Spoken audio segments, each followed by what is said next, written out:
So hi guys, நான் உங்கள்கிட்ட பாணி. ஸோ இன்றைக்கி வந்து த லாஸ் ஆஃப் த ஸ்பிரிச்சுவல் புக்கினுடைய 13வது பாகத்தை பார்க்க போகிறோம். ஸோ இன்றைக்கி என்னென்னலாம் பார்க்கலாம் அப்படின்னு சொன்னால், நம்ம இந்த ட்வின் சோல்ஸ்னு ஒரு கான்செப்ட் இருக்குது இல்லையா? ஸோ அந்த ட்வின் சோல்ஸ் பற்றி அவங்க நிறைய டீட்டெயில்டாக ஒரு சில விஷயங்கள் சொல்லியிருக்காங்க. ஸோ அதை பற்றி பார்க்கலாம்.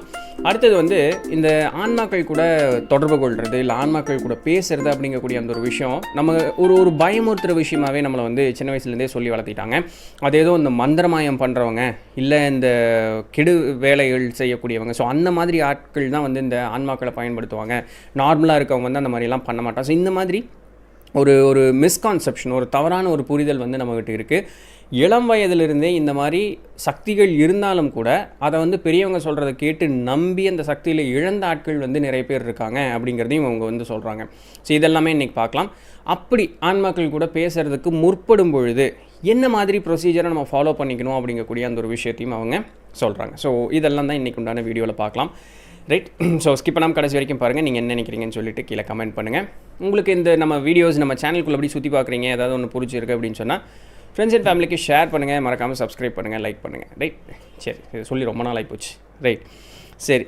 ஸோ ஃபஸ்ட்டு ட்வின் சோல்ஸ்லேருந்து ஆரம்பிப்போம். ட்வின் சோல்ஸ் அப்படிங்கிறது என்ன அப்படின்னு சொன்னால், ஒரு ஆன்மா வந்து ஒரு உயர்நிலையில் இருக்கக்கூடிய ஒரு ஆன்மா அந்த இடத்துல தன்னுடைய ஒரு பகுதியை ஆன்மாவை வச்சுட்டு அடுத்து வேறு ஏதாவது ஒரு கர்மத்தை கழிக்க வேண்டிய ஒரு சில விஷயங்கள்லாம் இருக்கும் இல்லையா? ஸோ ஒரு பகுதி ஆன்மாவை கீழே வந்து பிறப்பாக எடுத்து வரும். இப்போ இதில் என்ன பியூட்டினா, இப்போது எப்பவுமே பார்த்திங்கன்னா நம்ம அந்த ஜேர்னி ஆஃப் சோல்ஸில் பார்த்துருப்போம், எத்தனை பிறப்புகளாக எத்தனை பிரிவுகளாக ஆன்மா பிரிஞ்சு வந்தாலும் சரி, ஒரு ஆன்மாவனுடைய ஒரு பகுதி வந்து மேலே வந்து இருந்துக்கிட்டே தான் இருக்கும். அது வந்து அந்த பியூர் சோல், இறைத்தன்மையோடு இருக்கக்கூடியது மேலே இருந்துக்கிட்டே தான் இருக்கும். அப்படி இருக்கும் பொழுது கீழே வந்து 1, 2, 3 அப்படி பிறக்கிறோன்னு வச்சுக்கோங்களேன். ஒரு ஆன்மா உலகத்தில் எங்கே வேணாலும் பிறக்கலாம், ஒரே இடத்துல பிறப்பாங்க அப்படிங்கிறதுக்கு எந்த விதமான உத்தரவாதமும் இல்லை. ஒரு ஆன்மா பயங்கர மேல்நிலை அடைஞ்சிருச்சு, திருப்பியும் அந்த எங்கேருந்து வந்தோமோ அதே நிலைமைக்கு போயிடுச்சு. இன்னொரு ஆன்மா கீழே போயிடுச்சு அப்படின்னு சொன்னால் என்ன பண்ணுறது? ரொம்ப மோசமான ஒரு வாழ்க்கையை இன்னொரு ஆன்மா வாழ்ந்துருச்சு அப்படின்னு சொன்னால் என்ன பண்ணுறது? அந்த மேல்நிலை இருக்கக்கூடிய ஆன்மா கீழே இருக்கக்கூடிய அந்த ஒரு தவறான ஒரு வழிபாதையில் போய் கீழ்நிலைக்கு போயிட்டு இருக்கக்கூடிய ஆன்மாவை முடிஞ்ச அளவுக்கு முன்னேற்றி மேலே கொண்டு வரதுக்கு உண்டான ஏற்பாடுகளை பார்த்துக்கிட்டே இருக்குமா. இப்போ இந்த கீழ்நிலையில் போகக்கூடிய ஆன்மாவுக்கு ஏற்கனவே பார்த்தோம் 2 வகையான ப்ரொடெக்ஷன் இருக்குது. நேற்று பார்த்துருந்தோம் இல்லையா? ஃபஸ்ட்டு ப்ரொடெக்ஷன் என்ன அப்படின்னு சொன்னால், நம்மளுடைய ஆழ் மனசு, நம்மளுடைய சப்கான்ஷியஸ் அப்படின்னு சொல்லக்கூடியது, இது செய்யாத அது செய்யாத அப்படின்னு சொல்லி நம்மளை ஒரு என்ன சொல்கிறது, எச்சரிக்கை கொடுத்து காப்பாற்றிட்டே இருக்கும். அது சொல்கிறத கேட்கவே இல்லை அப்படின்னு சொன்னால், அது வந்து நம்மளுடைய ஸ்பிரிச்சுவல் கைடுகிட்ட ஒரு கோரிக்கையை வச்சுட்டு அது பேசாமல் போய் அந்த அமைதியாக ஒரு தூங்குற நிலைமைக்கு அது வந்து போயிடும். ஸோ ஸ்பிரிச்சுவல் கைடு இருக்கிற எல்லா பேர்டனையும் தலையில் தூக்கி போட்டுக்கிட்டு நம்மளை வந்து மேல்நிலை உயர்த்துறதுக்கு உண்டான அவர் எல்லா வேலையும் அவர் வந்து பார்த்துட்டே இருப்பார். அவர்னாலையுமே முடியல அப்படின்னு சொன்னால், அதுக்கப்புறம் தான் வந்து நம்மளுடைய ஆன்மாவே இருக்குல்ல, மேலே உயர்நிலையில் இருக்கக்கூடிய நம்மளுடைய இன்னொரு பகுதி ஆன்மா, அது வந்து வேலைக்குள்ளே இறங்குமா. அந்த ஆன்மா சும்மா படாத பாடுபடுமா, பண்ணாத. ஏன்னா இது திருப்பி ஒன்று சேரணும், அதெல்லாம் ஒன்று சேர்ந்தால் தான் அந்த ஒரு ஆன்மா இப்போ கீழே வந்து இருக்கவங்க மேலே அந்த ஒரு நிலைமைக்கு வரும்பொழுது தான் திருப்பி அந்த எல்லாம் ஒன்று சேர முடியும். இப்போது இதுக்கு எவ்வளவு தடவை கஷ்டப்படும் அப்படின்னு சொன்னால், ஏதோ 2 வருஷமா 3 வருஷமா அப்படின்னு கேட்டால் 20, 30 கூட இல்லை, 200, 300 வருஷம் 500 வருஷம் வேணாலும் கஷ்டப்படும். ஒரு சில ஆன்மாக்கள்லாம் பார்த்தோம்னா ரொம்ப மோசமான ஒரு நிலைமைக்கு வந்து இந்த பூமியில் இருந்துட்டு போயிடுவாங்க. அப்போது அந்த ட்வின் சோல்ஸ் வந்து அந்த உயர்நிலையில் இருக்கிறது ஆயிரக்கணக்கான வருடங்கள் கஷ்டப்படுமா இவனை வந்து மேலே உயர்த்தி கொண்டு வரதுக்காக. ஸோ இத்தனை துன்பங்கள் வந்து உங்களுடைய அந்த இன்னொரு பகுதியான ஆன்மா வந்து பெற்றுகிட்டே தான் இருக்கும். அந்த வகையில் சொல்ல போகும்பொழுது எல்லா பிறப்புகளுமே, மனிதர்களை பற்றி பேசுகிறாங்க, எல்லா பிறப்புகளுக்குமே அந்த இரட்டை ஆன்மா அப்படிங்கிறது கண்டிப்பாக உண்டு. ஒரு பகுதி மேலே இருக்கும், ஒரு பகுதி நம்ம கீழே இருப்போம். ஸோ நம்மளை மேலே உயர்த்துறதுக்காக அந்த மேலே இருக்கக்கூடிய அந்த உயர்நிலை ஆன்மா, அதாவது நம்மளுடைய ஆன்மாவே தான் அவ்வளோ கஷ்டப்படுமா. இதில் என்ன பியூட்டினா, என்ன தான் அந்த ஸ்பிரிச்சுவல் கம்யூனிகேஷன் மூலமாக இன்டைரக்டாக இல்லை நம்மளுடைய மனதுக்குள்ளே அந்த ஒரு மெசேஜஸை டிரான்ஸ்மிட் பண்ணுறது மூலமாக கஷ்டப்பட்டு நம்மளை உயர்த்த முடியல அப்படின்னு சொன்னால், அந்த ஆன்மா இன்னொரு பிறப்பே எடுத்துகிட்டு வந்துடுமா. அப்படி பிறப்பே எடுத்துகிட்டு வரும்பொழுது பார்த்தோம்னா, நிறைய நேரத்தில் இவங்களை உயர்த்துறதுக்கு பதிலாக, அதான் பிறப்பெடுத்து வந்ததுக்கப்புறம் நம்ம மறந்து போயிருமே எதுக்கு வந்தால் என்ன ஏதுன்னு சொல்லி, இவங்களை உயர்த்துறதுக்கு பதிலாக அவங்களும் சேர்ந்து கீழே போயிடுவாங்களாம். அப்போ இந்த 2 பேரும் திருப்பியும் மேலே போகிறதுக்கு அத்தனை பாடுபட்டு மேலே போக வேண்டிய ஒரு சில சூழ்நிலைகளாக இருக்கும். அதனால் பூமியில் இருக்கக்கூடிய மனுஷங்க தயவு செஞ்சு எந்த விதமான தவறான ஒரு வழிக்கும் போயிடாதீங்க. உங்களை காப்பாற்றுறதுக்கு உங்களுடைய ஆன்மாவே மேலே அத்தனை பாடுபட்டுக்கிட்டு இருக்குது.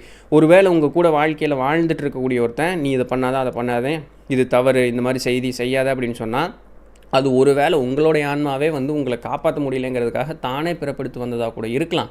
அதனால் அதை கூட கவனிங்க. நீங்கள் அதையும் சேர்த்து கீழே வந்து குழிக்குள்ளே எடுத்துகிட்டு போயிடாதீங்க அப்படிங்கிற மாதிரி சொல்கிறாங்க. ஸோ இதனால் ரொம்ப கவனமாக இருங்க. இப்படி இருக்கும் பொழுது அந்த ஆன்மாக்கள் நம்ம கூட பேசுகிறது அப்படின்னு சொல்லக்கூடிய அந்த ஒரு விஷயம் ஒரு தவறான ஒரு புரிதல்லே வந்து இந்த உலகத்தில் இருக்குது.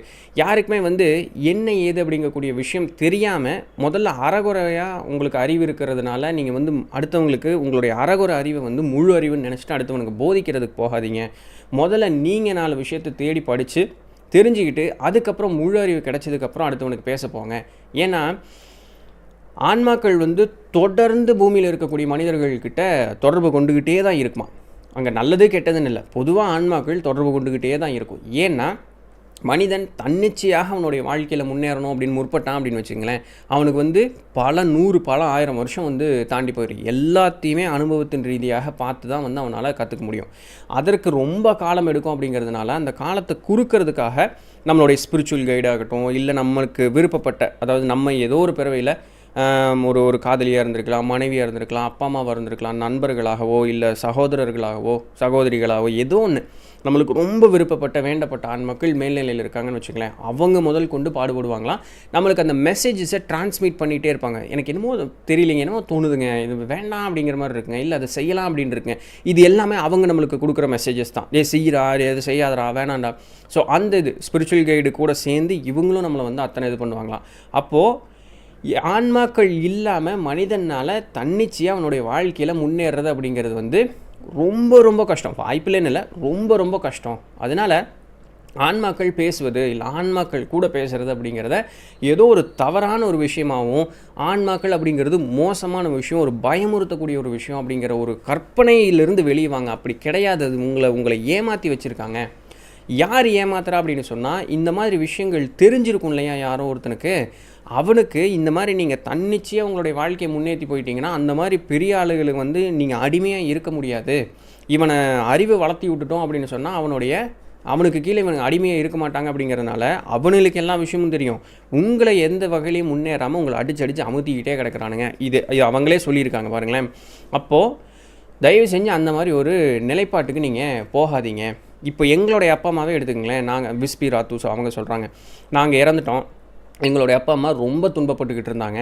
நாங்கள் அவங்க கூட பேசின நாள் முதல் கொண்டு அவங்க வந்து ஓகே, பூமியில் இருந்ததை விட நாங்கள் வந்து அங்கே மகிழ்ச்சியாகவும் ஒரு நல்ல நிலைமையில் தான் இருக்கோம் அப்படிங்கிறத அவங்க புரிஞ்சுக்கிட்டோன்னே அவங்க ரொம்ப மகிழ்ச்சியான ஒரு சூழ்நிலையில் இருந்தாங்க. இது மட்டும் இல்லாமல் எங்கள் அப்பா அம்மா யாரை நம்பணும் யாரை நம்பக்கூடாது, இவ்வளோ நாள் அவங்க நம்பிட்டு இருந்தவங்க மோசமான ஆட்கள், யார் உண்மையான ஒரு நெருக்கமான உறவோ இல்லை நண்பர்களோ அப்படிங்கிறத எங்களுக்கு நல்லா தெரியுது. அதை வந்து நாங்கள் அவங்கக்கிட்ட சொல்லி அவங்கள இன்னும் கொஞ்ச நாள் அவங்களுக்கு அப்போவே வயசாக இருந்தது, இருக்கக்கூடிய காலத்துலேயும் அவங்கள வந்து நல்லபடியாக வாழ வைப்பதற்கு எங்களால் உதவி பண்ண முடிஞ்சுது. இது எப்படி முடிஞ்சுது? எங்களால் அவங்க கூட பேச முடிஞ்சதுனாலையும் அவங்க எங்கள் கூட பேசணுங்கிற அந்த ஒரு விருப்பம் இருந்த அந்த ஒரு காரணத்தினால தானே. அதனால் எந்த ஒரு ஆன்மாவுமே மோசமான ஆன்மாக்கள் கூட பேசுகிறது தவறானது அப்படின்னு சொல்லக்கூடிய ஒரு கண்ணோட்டத்திலேருந்து முதல்ல வெளியே வாங்க. நிஷான்னு சொல்கிறாங்கன்னு நினைக்கிறேன். ஸோ ஒரு பொண்ணுக்கு வந்து நேஹா, இனிமேல் ஒரு பொண்ணு, அந்த ஒரு பொண்ணுக்கு வந்து பார்த்திங்கன்னா இந்த ஆன்மாக்கள் கூட பேசக்கூடிய அந்த ஒரு சக்தி இயல்பாகவே இருந்ததான். பிறப்பாலேயே அந்த பெண்ணுக்கு வந்து அந்த ஒரு சக்தி இருந்ததான். அந்த ஆன்மாக்கள் பேசுவாங்களாம், அந்த பொண்ணு அந்த இது பேசுவாங்க. நம்ம ஊரில் தான் அந்த பைத்தியம் சொல்லிடுவாங்களே. ஏன்னா நமக்கு அந்த சக்தி இல்லைங்கிற ஒரு பொறாமை ஃபஸ்ட்டு ஒன்று வரும். அடுத்தது வந்து ஐயோ என்ன இப்படி ஆகி போச்சு அப்படிங்கக்கூடிய ஒரு பயம் ஒன்று வரும். ஏன்னா அப்படி தான் நம்மளுக்கு முதல்ல இருந்து அதிகாலத்துலேருந்து அப்படி தான் சொல்லி வளர்த்திக்கிட்டு இருக்காங்க நம்மளை. அப்படி என்ன பண்ணிட்டாங்கன்னா, அந்த பொண்ணோடைய அம்மா வந்து இதெல்லாம் தப்பு, இதெல்லாம் பண்ணக்கூடாது, உனக்கு பேய் பிடிச்சிரும், ஸோ அந்த மாதிரியெல்லாம் பயங்கரமாக பயமுறுத்தி அந்த பொண்ணு சின்ன வயசாக இருக்கும்போதுலேருந்தே அந்த ஒரு ப்ராக்டிஸே அந்த பொண்ணு கம்ப்ளீட்டாக விட்டுருச்சான். அதுக்கப்புறம் அது வளர்ந்து திருமணமெல்லாம் ஆனதுக்கப்புறம் தன்னுடைய கணவன் மூலமாக மறுபடியும் இந்த மாதிரி நூட்கள் அந்த பெண்ணுக்கு கிடைக்க கணவன் வந்து ரொம்ப என்கரேஜ் பண்ணாராம். அப்போது அதற்கப்புறம் இந்த மெடிடேஷன்லாம் பண்ணி ஆன்மா உலகத்து கூட தொடர்பு கொள்ளணும் பொழுது அந்த கம்யூனிகேஷன் நடக்கவே இல்லையா. ஏன்னா அந்த சின்ன குழந்தையாக இருக்கும்பொழுது அவங்க அம்மா அந்த ஆணித்தனமாக பதிச்சு அந்த ஒரு பயம் இருந்தது பார்த்திங்களா, அந்த பயத்தை அந்த பெண்ணுனால் மீறவே முடியல. அந்த பெண்ணு கம்ப்ளீட்டாக அந்த எபிலிட்டி அந்த பெண்ணை விட்டு போயிடுச்சு. ஸோ ஆன்ம உலகத்தை கூட கம்யூனிகேட் பண்ணக்கூடிய அந்த ஒரு சக்தியை அந்த பொண்ணை விட்டு முழுசுமே போயிடுச்சு. தயவு செஞ்சு இந்த மாதிரி பண்ணாதீங்க. பூமியில் இருக்கக்கூடிய நிறைய மனிதர்களுக்கு வந்து இந்த மாதிரி சக்திகள் உண்டு. நீ அறகுறையாக இருக்கே அப்படிங்கிறதுக்காக உன்னுடைய அறகுறை அறிவை கொண்டு போய் இன்னொருத்தனுக்கு சொல்லி அவனுடைய வாழ்க்கையும் சீரழிக்காதீங்க. முதல்ல இந்த வேலையை செய்கிறத முதல்ல நிறுத்துங்க. அது உங்களுக்கே பாவமாக வந்து சேரும் அப்படிங்கிறாங்க. அப்போது நீங்கள் என்ன பண்ணுறப்போ நல்ல ஆன்மாக்கள் கெட்ட ஆன்மாக்கள்னு ஒன்று இருக்கு இல்லையா? மனிதனாக பிறந்த எல்லாருக்குமே நல்ல குணம் கெட்ட குணம் அப்படிங்கிறது இருக்குது. அதில் எந்த விதமான மாற்று கருத்துமே கிடையாது. நீ எதை தேர்ந்தெடுத்து போகிற அப்படிங்கிறது தான். நீ நல்லது தேர்ந்தெடுத்தானே உனக்கு எல்லாமே நல்லது நடக்கும். நீ மோசமான விஷயத்தை தேர்ந்தெடுத்தேன்னா எல்லாமே மோசமானதாக நடக்கும். நம்ம வாழ்க்கையில் பல ஆயிரம் பிறவைகள் அப்படிங்கிறது எடுத்துருப்போம்.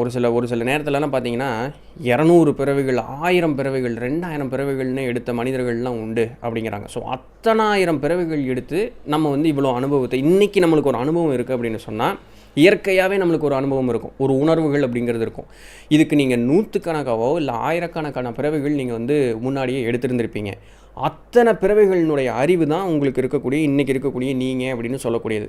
அப்போது இதில் என்ன பியூட்டினா, இந்த பிறவைகள் இத்தனை 100 இத்தனை 1000 பிறவைகளோ எடுத்தோம்ல, 100% எல்லா ஆன்மாக்களுமே 2வது படிநிலையிலேருந்து 6வது படிநிலை வரைக்கும் கண்டிப்பாக போயிருப்பாங்க அப்படிங்கிறாங்க. அந்த 1வது படிநிலை போகிறது, ஃபஸ்ட்டு ரெல்மு போகிறது ரேர் கேஸ். ரேருங்கிறத விட அவ்வளோ சீக்கிரம் அந்த ஆன்மா போகாதான், அவ்வளோ மோசமாக யாருமே போக மாட்டாங்க.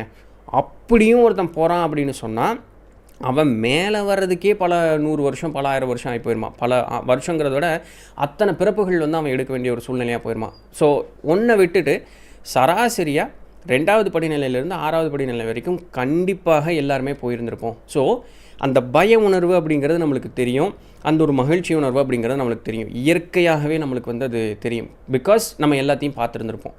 அப்போது இது எல்லாம் தெரியுது அப்படிங்கிற ஒரு காரணத்தினால தான் நம்மளுடைய ஆழ் மனசு என்ன சொல்லுவோம், டேய் பண்ணாதடா. ஏன்னா அதை அனுபவிச்சிருக்குது. அப்போது அந்த அனுபவத்தை வந்து நம்ம காது கொண்டு கேட்டு நமக்கு தான் நல்லது கெட்டதுன்னு 2 புத்தியுமே இருக்கே.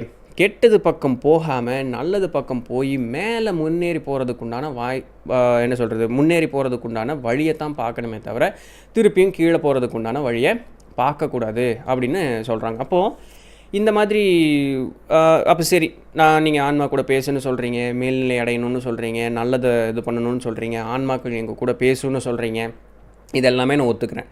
எனக்கு அந்த ஒரு உணர்வு எனக்கு வந்த மாதிரி எனக்கு தெரிய மாட்டேங்குது. நான் என்ன பண்ணுறது? அப்போது நான் வந்து இந்த மாதிரி ஆன்மாக்கள் கூட பேசுகிறது தன்னிச்சையாக நான் முயற்சி பண்ணி பார்க்கலாமா? இந்த ஆட்டோ ரைட்டிங் மூலமாக தான் இந்த புக் எழுதியிருக்காங்க. ஸோ இந்த ஆட்டோ ரைட்டிங்கை நானே ட்ரை பண்ணி பார்க்கலாமா அப்படின்னு கேட்டால் கூடாது, வேண்டாம் அப்படிங்கிறாங்க. காரணம் என்ன அப்படின்னு சொன்னால், யாரோ ஒருத்தங்க ப்ராக்டிஸ் பண்ணியிருக்காங்கன்னு வச்சுக்கோங்களேன், அவங்கக்கிட்ட ட்ரைனிங் எடுத்துக்கிட்டு நீங்கள் அதுக்கப்புறம் பண்ணுங்கள். நீங்களாக ரேண்டமாக அந்த ஒரு விஷயத்துக்கு போகாதீங்க. காரணம் என்னென்னா, நீங்கள் யார் கூட பேசுகிறீங்கன்னே உங்களுக்கு வந்து ஃபர்ஸ்ட் ஆஃப் ஆல் தெரியாது. அப்போது தீய ஆன்மாக்கள் வரும், நான் இதை தான் சொன்னேன், பயந்துக்கலாம்ல. இப்போ தீய ஆன்மா வந்துருச்சுன்னு என்ன பண்ணுறது? Evil attracts evil, good attracts good.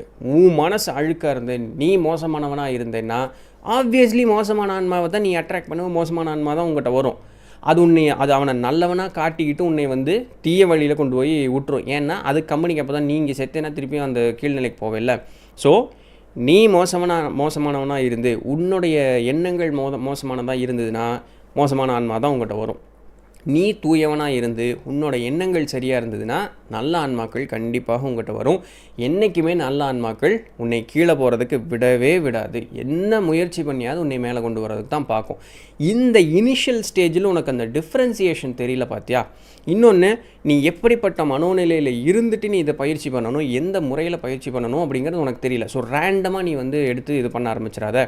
ஏற்கனவே யாராவது ஒருத்தர் இதை ப்ராக்டிஸ் பண்ணிகிட்டு இருப்பாங்கள்ல, அவங்கக்கிட்ட நீ பயிற்சி எடுத்துக்கோ. இது எல்லா மனிதர்கள்னாலையுமே முடியும். ஸோ அவங்கக்கிட்ட பயிற்சி எடுத்துக்கிட்டு அந்த பயிற்சியின் பேரில் நீ வந்து தனிச்சு அதுக்கப்புறம் நீ வந்து என்ன வேணாலும் பேச ஆரம்பிக்கலாம். ஸோ அந்த மாதிரி ஒரு ப்ரொசீஜர் வைஸ் போங்க. ரேண்டமாக நீ பாட்டுக்கு உட்காந்து தன்னிச்சையாக நீ எந்த ஒரு வேலையும் பண்ண ஆரம்பிக்க வேண்டாம் அப்படிங்கிறது சொல்கிறாங்க. ஸோ இந்த வழியில் தான் பார்த்தோம்னா நம்ம இந்த ஆன்ம உலகத்தில் இருக்கக்கூடிய அந்த ஆன்மாக்கள் கூட தொடர்பு கொண்டு நம்ம பேசணும். திடீர்னு இருட்டாயிடுச்சு, இல்லை இதாகிடுச்சு, கரண்ட் போயிடுச்சு, வேறு ஒன்றும் இல்லை. ஸோ இதுதான் இன்றைக்கு உண்டான விஷயம். உங்களுக்கு புரிஞ்சிருக்கும் அப்படின்னு நம்புகிறேன். நாளைக்கு வேறு ஏதாவது ஒரு சுவாரஸ்யமான செய்தியில் இதனுடைய கண்டினியூவேஷனில் பார்ப்போம். ஸோ அது வரையும் தொடர்ந்து இணைந்திருங்கள். நான் உங்களுக்கு நன்றி.